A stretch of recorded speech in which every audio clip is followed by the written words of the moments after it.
Hey there, Alex here. This will be video 2 in these new foundations for Sweet Spot Soul and this whole new iteration of what this is all about and what I do and these services for you guys to get clear and know what's going on this journey, this crazy ass twin flame journey. I'm here to help you figure out that this is not the one, but instead a convergence type, a union type that is helping you along your journey to the flame, which is the truth of who you are and that oversoul embodiment that wants to live through you. So it's reconnecting, embodying that flame. That is the union, that journey that you're actually on. And at the very top of that journey is where the twin flames can become embodied. But it requires that we make the journey first, and that may take a number of different convergences, relationships coming together with another for the purpose of moving us through these different gates to get to the flame and to bind with that flame that then could express as the two, as one. And while we think that we're going to find the one who's going to bring us there, this is not about romance at all. And we'll go into that in future videos as well. It just isn't. And that's part of the mythos that I'm trying to bust here. So all new terminology, for those of you who are just finding me now, please go back to the last video. And I have a website, sweetspotsoul.com, that has everything mapped out, everything I'm about to talk about, all the definitions, the most common questions about these different types, so you can find yourself within this. It's a lot of new terminology. Mind you, it may seem intense, but I'm trying to pull this out of the old stuff, out of the old frame, because it's just too convoluted at this point and it's keeping us stuck. Okay, I say us because I've been through it. So what I wanted to talk about today are the 6 different convergence types that I talk about now. These are the sweet spot convergence union types. It doesn't mean there aren't a million others, like there's different blends, but these are the most commonly called twin flames because of the intensity, and they all have a specific different purpose and reason for us that we have them along our journey. And the problem is that because they can be intense, we mistaken the intensity as the one.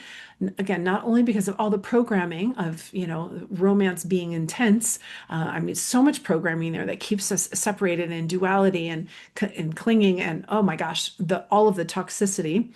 But then, of course, also everything in the twin flame world and the confusion around the different teachings and the AI spun content. It's so romanticized, and it's such a mess. And then we add in all of the different overlays, all of the different ways that we get stuck in the mind about it all, trying to sort it out. It's all real. It's all okay. I've been through it all myself. Oh my God. It's crazy. It's absolutely crazy making. So I created everything new and fresh and on the side or on the site. And I did it because I want it to be so purely clean and true. So I have terms that I'm using. Convergence instead of relationship. Okay, you're converging like 2 rivers coming into one, converging, and they come together for a reason, and they blend together at a certain point in a certain way, and it has a purpose as it moves forward. Okay, that's convergence, and all these definitions are on the site. A couple of other words: coherence. Coherence. This is a big word. Okay, and I use it all the time now. It's so important to understand coherence is not just resonance. It's not just alignment. It's not just, clarity. You'd think that I have the coherence. No, I do. I have the coherence. It's purity of divine right order and divine right harmony. It's like, it's clean. There's no distortion. It's distortion-free being and thinking. It's direct, it's clear, and it's free of karmic stuff and overlays and beliefs. And it's coherence. We all know what it means to be to be not coherent, right? Like completely not coherent. We know what dissonance feels like. We know resonance is kind of a nice resonance, but you can resonate with something that's still not clear and clean in divine right harmony and divine right order. We're talking divine right order and harmony when we talk about coherence. And it's coherence that allows oversoul embodiment. Okay. Flame backed. I'm going to be talking about flame backed. The flame. This is the true essence of all that is. You are part of the flame. This is the creation point. Again, definitions on my site. And so to be flame backed is to be backed by the truth of all, right? This is like the Christ flame. This is what we are. We are a ray of that.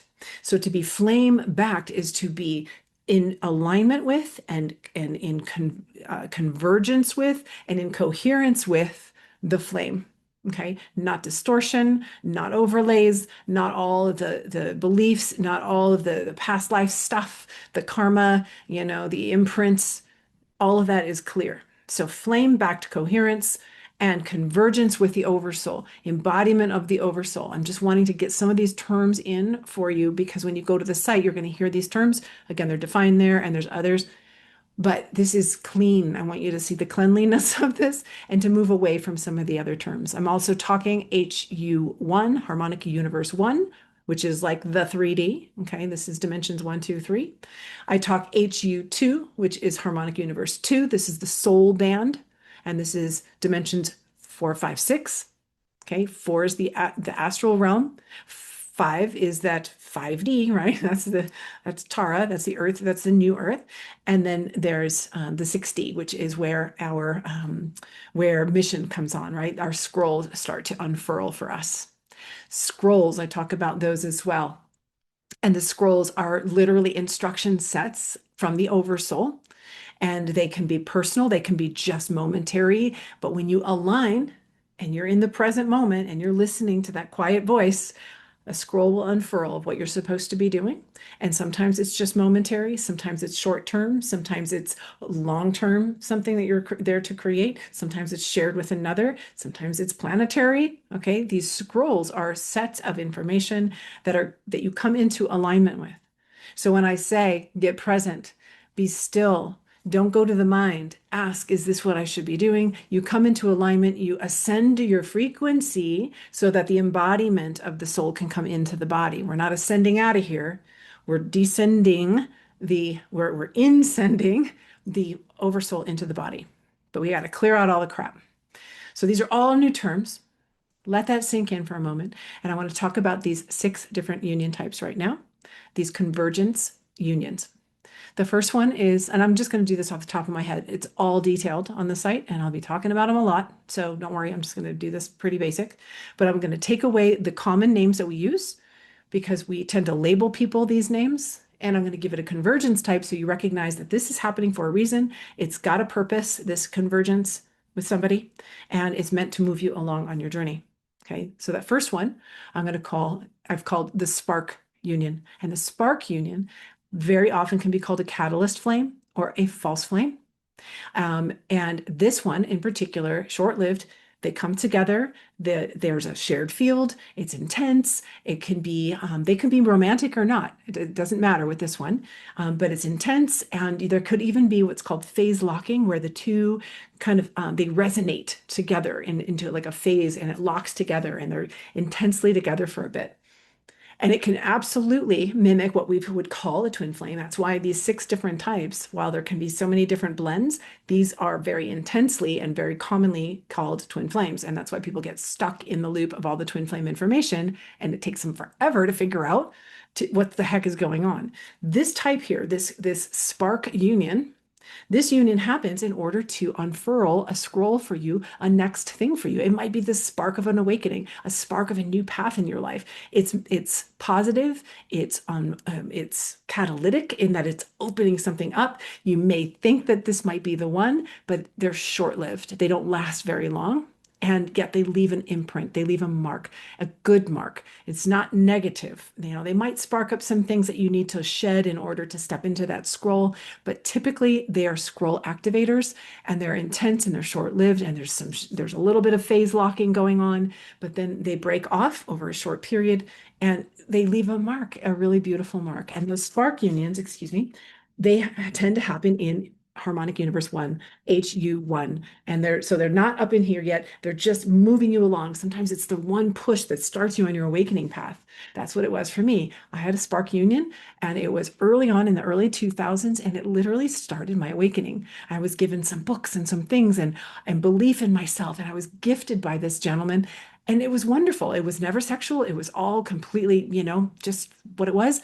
But it was so impactful, so impactful. And in fact, I just texted him like a few days ago and just said, "You have no idea how much you've changed my life." And I mean, over and over and over, he would come in and even once in a while and just spark me again. It was amazing. So that's a spark union. So could I have said, "Oh," and I clung on to that and said, "Oh, this might be something more. Maybe it's supposed to be more because it was so impactful." That can happen. And in this case, no, that's not what it was supposed to be. And I totally got that. So I hope that makes sense. That's the spark union. The second one I call the echo union. Now, this one, very commonly called the karmic. Okay. This one, now, obviously, karma is going to come up, and all kinds of things to purify are going to come up in all types of unions because that purification needs to happen, getting from HU1 to HU2. It has to happen. That's the only way you can stay in that new universe there, in that new earth area. So you'll notice karma coming up in a lot of things, and a lot of ego shedding, of course. But this particular union type is intense. Okay, we're talking like super magnetic, super hot, super can be super sexy. Pardon me for using the words, but very intense. But the bond is different. There's a shared energy field for sure. There's very little actual harmonics going on. It's more shadow that's connecting. And so the bond is more of a trauma bond. But you don't know that because we're not always clear about what our traumas are. Very catalytic, very intense, a lot of push pull. It can be toxic. The main key here is that you will notice it doesn't lift you up. It's not pushing you into a positive direction. There's a lot of looping and back and forth and push pull and all that mess. But again, we're so programmed that intensity is love, and that's not the case. So you should know by the way you feel. And of course, if you're feeling toxic, any kind of toxicity like that, very likely an echo union. And again, it's not the person, they're playing a role. And it's just as sacred as the spark union and all the others. They all have a sacred purpose to push you along. And so those echo unions are also, and so long as you learn the lessons, if not, you're going to get another one or another one. In fact, they can come in really intensely right at the gate to squeeze out the last bit of the karma to get through the gate. That often happens with the masculines. Okay. Right. When you think union's there, boom, there they come. Anyways. So that echo union also definitely going to be in the lower frequencies. They're all on the website. You'll see, the different frequency ranges with the Hawkins scale and what's going on with them. That's HU1 for sure. Okay, to get through that. But it's meant for us. It's a catalyst. Okay, these are catalysts, and we need them. And they can be mistaken also as a false flame. All right. The third type, this is the most common. Okay, half of the awakening population, which is half of the planet, half of the awakening population goes through a mirror union. And this one is probably the most commonly mistaken. I'm saying mistaken as twin flames. It's mislabeled, I should say, as twin flames, because its purpose is not necessarily to take you all the way to embodiment and fusion as twin flames, but instead to get us from HU1 to HU2. Okay, they have a specific type of braiding that happens at this union.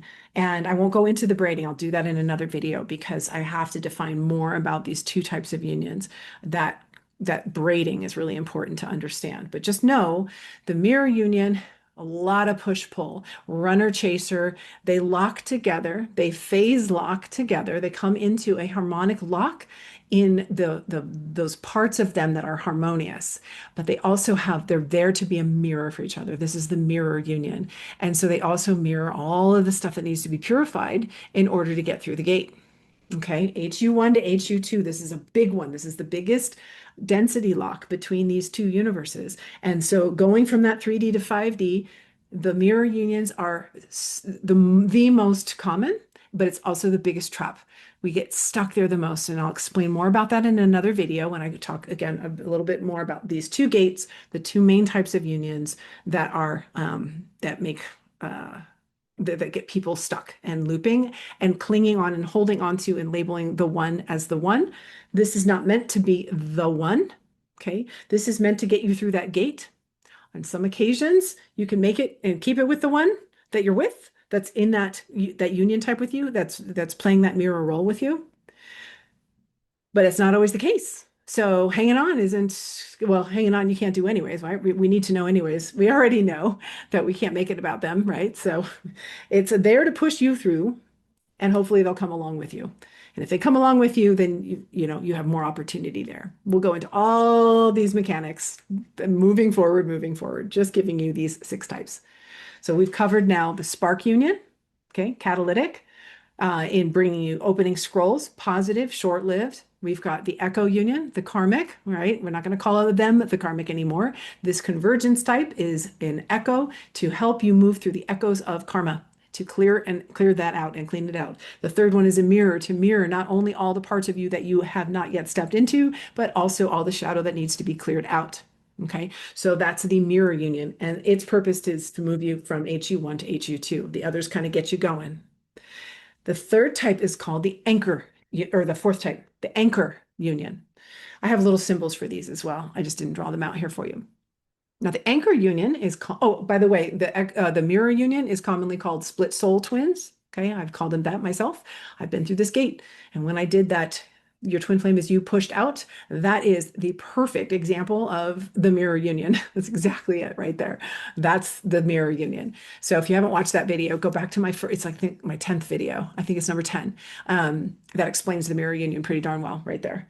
Again, moving you into that solid Merkaba. Okay. And this is where you've got 2 incarnates, right? HU1 incarnate, the incarnate level down here. 2 incarnates that come together, very polarized. And once they can balance together, then they become the Merkaba, like this. They become this type, the full soul structure.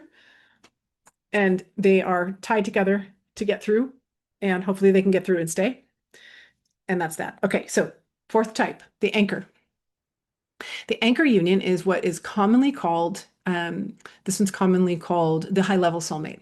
Okay, I think these are the unsung heroes, to be honest, because first of all, HU2, the harmonic universe 2, is the oversoul band. This is like, I'm sorry, this is the soul band, excuse me. This is like gorgeous. Okay, this is 5D Earth. This is mission scrolls start to unfurl, right? So long as we get out of that, the astral realm, it's harmonious, it's beautiful, it's stable, it's calm. It may be a little less polarity, but that doesn't mean we're just programmed to believe again that intensity and polarity is like, the number one thing. You can always play with polarity, but they're stabilizers. The anchor unions are the stabilizers, and they're just beautiful. And very often when you get through that first gate, and that if your counterpart doesn't make it through that mirror union with you all the way through, anchor union is harmonious. It's a very sacred type of union, definitely a sacred union that would happen here in HU2, the anchor union. So you can read more about that on the website, sweetspotsoul.com. Now, what are called often the true twin flames, right? Quote unquote true. This is actually the beginning of the actual twin flame journey, because there's a certain third energy that it happens. It's not just a shared field. Oh, by the way, let me go back. The anchor unions, they also have a shared field, and they can also slightly phase lock as well to some degree, where they'll harmonize together. They might have some shared scrolls that unfurl together as well. So some of that mission work can happen here, shared together. And they also can form some what's called braiding, and I'll talk about braiding soon, but they can form a little bit of braiding as well, but it's not necessary, okay?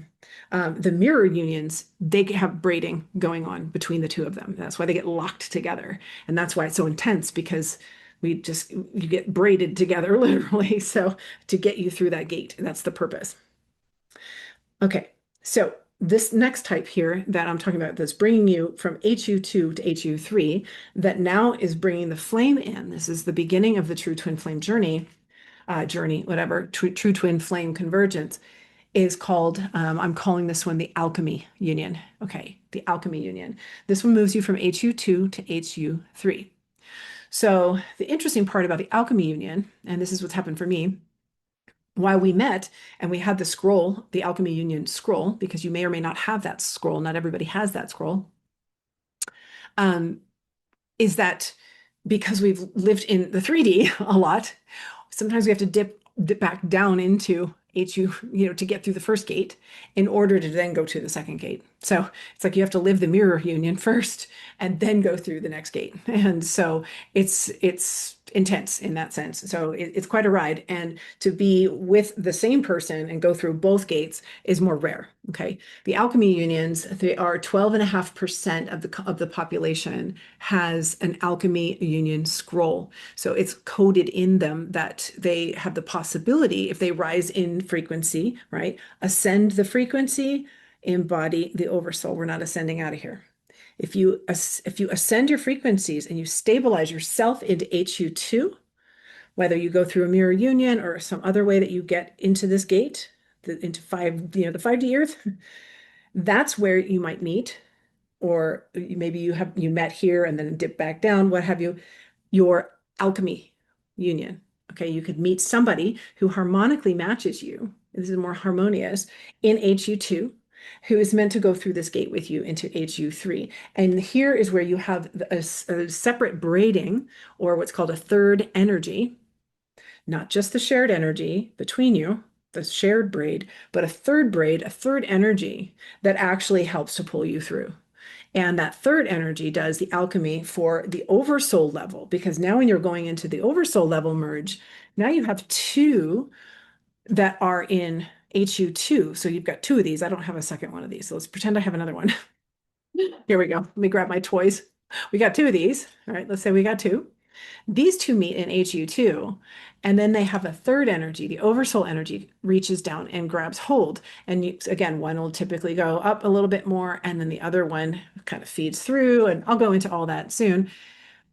Those have they have a different kind of alchemy that's going on. Okay, that field, that third shared energy is not just, you've already cleared at this point now all of the lower density stuff of HU1, but now you're looking at the rest of the soul family because you've got 12 souls that make an oversoul. You're just two of them, okay, that are harmonic. I'm not saying that there's only one person that could be this. It's just the harmonic match to you. You've braided together, you've phase locked together because you're harmonious enough, but there's still a lot of other stuff to clear. And I've got all of that written out on the website. So they have a different kind of an alchemy that happens, but it's more harmonious. It's less, you don't have this runner chaser thing going on that happens in HU1 to 2. You now have more of a separation and reunion, whether they're incarnate with you or side by side, or they're actually you're trying to be a couple. They are, it's more about coming together, but the spin isn't quite right. There's still a lot of clearing that's going on from other lifetimes, other soul families, other parts of the soul family. There's just a lot of stuff that gets cleared. Okay. And it's not all yours. It's just part of the whole monad that you're clearing out. So and that's why everybody's journey is so different. Now, here's the key about the alchemy unions is their whole purpose is not to be a couple. Their purpose is planetary or humanitarian work. This is where the mission stuff comes online. This is all about scrolls. Okay. So when you get into HU2, your own scrolls are going to be unfurling, right? Especially, when you get to dimension 6, but you start, moving towards HU3, it's all about the service. You came here to embody soul. Soul wants to live through you. You've cleared enough crap out. And now you're in an alchemy union that's meant to continue to alchemize out everything else for that soul family. So you can live in HU3 and serve the whole planet and serve humanity in whatever way that is meant to happen. Again, look at the times that we're in right now. We are moving into new Earth altogether. All the systems are falling apart. This is why these unions are happening. We have to let go of the convergence types that are meant to propel us and not hang on, for dear life for something or somebody that we think is the one who may be holding us from going where we're meant to go as a soul. Okay, I just can't say this enough. I want to set you free, okay, and get you on path to where you're supposed to be. The planet needs you. We all need to wake up fully. So the alchemy unions, less common, okay, more details on the website. Okay, sweetspotsoul.com. Please go there. It's right on the main homepage, right? The journey homepage, you'll see there's like a more page on the back of each of these different types. And that type also, just so you know, again, not romantic necessarily. Everybody thinks, oh, I want to be twin flame. That's all part of the mythos out there. Okay, just I've got to let that go. These are scroll based, and a third of them are side by side. They're not meant to be a couple. They're side by side, and they do mission work together. We've got a third of them where there's one that's not even on planet, either not on planet, not incarnate, or you got triggered, but they're not part of your life. They're separate, and that happens. It just internally, just that 5D person, right? You feel that 5D, or what? That's what they call it all the time. But you get triggered still, right? You're still alchemizing and clearing and going through the journey. It's just you don't have that other counterpart around, and they're not meant to be. That's a third of them as well. And then a third of them are meant to be as a romantic couple. So it's not as many, okay? It's much, much fewer. So just know that as well when careful what you wish for. You can't expect things. And this is not about romance. When you get into HU3, 2 to 3, it's much more about, the service. This is where all the romance, 3D love is. Okay, that's not what this is about. Okay, and then the last one is called monadic fusion. Monadic fusion is when you've got the two, again, either together, side by side, or, off, not together at all. But the two, over time and stability, this convergence type can lead you, or by the way, this can also happen solo, completely solo. You don't have to have the other counterpart. This is full Heros Gamos embodiment, right? Is when you then fuse with the flame, okay, which is, of course, your highest. So this is dimensions 13, 14, 15. We actually enter in at 13, is the void, okay? And 14, 15 is the masculine, feminine, or masculine, feminine aspects. These are the sound and light fields. But nonetheless, this flame here, fusion, monadic fusion, is when the flame is embodied completely and has, it's basically the two merge with the flame, and the flame, they all become one, and the flame literally is running, the oversoul is running the two aspects as one. There's no individuation. I mean, they're still individuated in the sense that there's two different bodies and people, but they're both being run as one unit. Okay.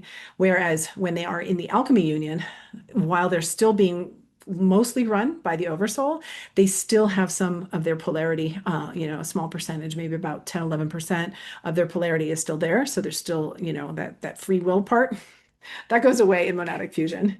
And in terms of the monadic fusion of the 12.5% who carry the scroll, about 2.5% make it to alchemy union, only 2.5%, not of the 12. Let's repeat this. 12.5% of the population has the alchemy scroll, okay, to go from HU2 to 3.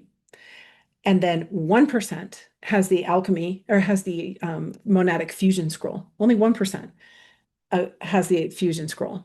And of the 1% that has this fusion scroll, again, you still have that 1/3 are side by side, 1/3 are just solo with the counterpart not with them, and then 1/3 are a couple.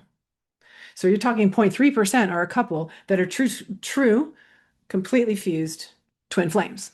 Okay, so that's the truth of twin flames. And so that's why I'm saying these convergence types, and knowing that all of them can feel like twin flames and be labeled twin flames. And then we go into twin flame world and all the overlays and all the stuff and all the misinformation and all the different types of coaching.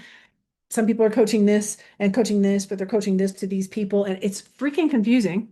And I know that what I'm saying right now might sound confusing, but hopefully stick with me. It'll get clearer and clearer and clearer, and it'll click and click and click, and you'll understand. They're all convergence types that are moving you along. Okay, so again, HU1, you're going to get triggered by a catalyst, all right, which would be either a spark union, which is going to open some scrolls and push you up, or it could be a catalyst that is more of a echo union, which is more like a karmic type of catalyzing shadow to shadow. All right. Both of those are in HU1, and they're meant to activate you, push you, clear you, and get you moving. Mirror union is the big one between the gate, HU1 to HU2. There's a braid between the two. They can phase lock together, and it's to purify and get through that gate. That's the purpose. And oftentimes only one gets through the gate. So we got to just know that right now, and we'll talk all about that in future videos. The third type is the anchor union. That beautiful stabilizer in HU2 is gorgeous, highly underrated, beautiful sacred union right there. And many people carry that anchor union scroll, and they just have to get through that first gate. And then there's the alchemy union. They meet in HU2 typically. Sometimes they dip back down to clear through the first one, but they meet in HU2 and they are meant to go to HU3. Okay, more clearing of, other lives for the whole soul family, and those can vary in time. It takes just time for that alchemy to happen. Less push-pull than the other three, which you won't find in the anchor, but in the other three. And it's more separation and reunion. And this is, oh, and by the way, the divine masculine and the divine feminine are born in HU2. Okay, they're down here, they're still pretty distorted. This is where divine masculine and divine feminine are. They are forged through this gate. Okay, so that's why I don't want to call them that. Here you got push pull runner chaser energy trying to get through. Then you've got divine masculine feminine and just some separation and reunion going on. And then up here is where you get into monadic when you're moving through to monadic fusion. And this is again much more rare, the alchemy union into monadic fusion. So hopefully that's not too confusing. Again, go to the website. It's really clean. It's not just shooting from the hip, and each one's very well described there. And then lots of Q&As right there on the Sacred Essentials page. And also a lot of the definitions of some of the things I've talked about. The scrolls, I talk a little bit about the braids. I'm going to go into that one in another video. And I'm going to be really diving into the difference between the mirror union and the alchemy union. These are, again, the ones that are called the monadic twin flames are those alchemy unions. They call them, I call them monadics myself, and they are essentially, but I'm just trying to create a different picture of this so that we're not calling a person, you are my monadic twin flame. No, we're going to say instead, I'm in an alchemy union that's on its way to becoming. Should we continue to, ascend the frequencies and embody oversoul and stay in alignment, we have the opportunity to become twin flames. Twin flames are the pinnacle of it, but they're very rare. Let's just put it, that's just the reality of it. But every single one of these is sacred and it's part of your journey. And I just don't want you to be stuck anymore. To move forward, set you free, or to get you so focused, because I can show you how to land this plane. If you have the alchemy scroll and you have a monadic fusion scroll, let's take a look and see what's going on with your union and where you are. What are the numbers behind this thing? I'm not going to read the Akashic records, but I can look at the numbers, and again, all of it's on my site. Don't worry about that. But yeah, if you're done guessing and spinning around with doubt, we can definitely take a look at what type of convergence that you're in. That's what I'm doing these days, and clear the way. And I will tell you right now, but as I wrap this up for this video, let's just be real. I've been talking fast. I hope you're following me. I've been working with people for the last month on identifying these convergence types, really, really coming to like know this new architecture I'm putting together for you guys. It's not new in that I created it. I'm just trying to help you remember. Okay. And I've got a lot of different charts and things that I've learned and graphs and stuff that have helped me to remember, to know this, and also to land this myself. And so in these different calls that I've had, I want to say it takes a level of bravery in a sense, because as much as we want to know, like I want to know, I want a confirmation. I can't give confirmation. I can give the truth of what's happening, what type of convergence it is. And I don't know where that would lead you, depending on your own choices or what scrolls are there. I can look at the scrolls. I can look at the type of, the frequencies, what's going on with that. I can see the percentage of, if there's a braid, if there's not a braid, I can see what it is. And that takes, we all will recognize, and I would say that people recognize very quickly that their attachment, we think we're not attached. But then when it's like, oh my gosh, the moment of truth, what if it's not what I think it is? And that takes bravery. You have to be so committed to your sovereignty and to your journey, and to be able to recognize that attachment, that's where the pain is. It's not finding out that maybe they are or are not what you thought that they were. or that they're maybe equipped to go that part of the journey or not, that part of that convergence, to bring you to the next level. Maybe they're not meant to keep going. But the key is that you have to find that out anyway, in a sense, because if you get through a gate and then you hang on to something that's not meant to be hung on to, you're holding yourself from actually that next convergence that could be the one that is going through the next gate with you, that could essentially be something, that you're looking for, that your soul is trying to align up for you. So, yeah. So it's truth. I'm here to give you clarity and truth. And again, to pull us out of the madness, to understand what is happening here. What's the purpose of this journey? Why these density locks are here? I'm not going to go into a ton of that stuff. Just know that they are. And as we balance our own mental, emotional bodies, and we come into our own Heros Gamos, as we accrete more DNA and our Merkabas start spinning properly, we start moving through all of these gates, and then we can move through them freely. And that's when we are going to attract the counterpart who can move freely with us and bind with us, and experience this together. So it's the attachment that hurts. Letting go of attachment is what hurts. It's not letting go of love or the experience or the convergence and the meaning of the convergence and the memories of them. It's the attachment that we thought it was the person because we've been listening to all this crap for so long, that romanticized the whole thing and maybe heard misinformation. Not in every single case, mind you, but I know for me, I could, my own coherence wouldn't allow me to accept information that it was just like I could feel the falsity in it. And I couldn't find the answers. I couldn't focus on just calling it ego. I couldn't focus on so many of these different teachings because I knew it was energy. I knew it was something deeper. There had to be geometry. Anyway, I'm not saying I know it all. Trust me, I don't. I know from Oversoul, really, really, like I'm tapping into some high Oversoul stuff going, some flame backed stuff right now. And I'm just trying to deliver the best I can to you guys. And I hope that this is landing. Please subscribe. If this is way too much, which it might be, and I get it, just know that your soul hears this. Please know that, in not only in the tonality, but in what I'm sharing. And it will click in the middle of the night. It'll click at some point and you can come back. Even some of the images that I have, it might be so crazy out there for you, but I'm telling you, they helped me remember. They came alive for me.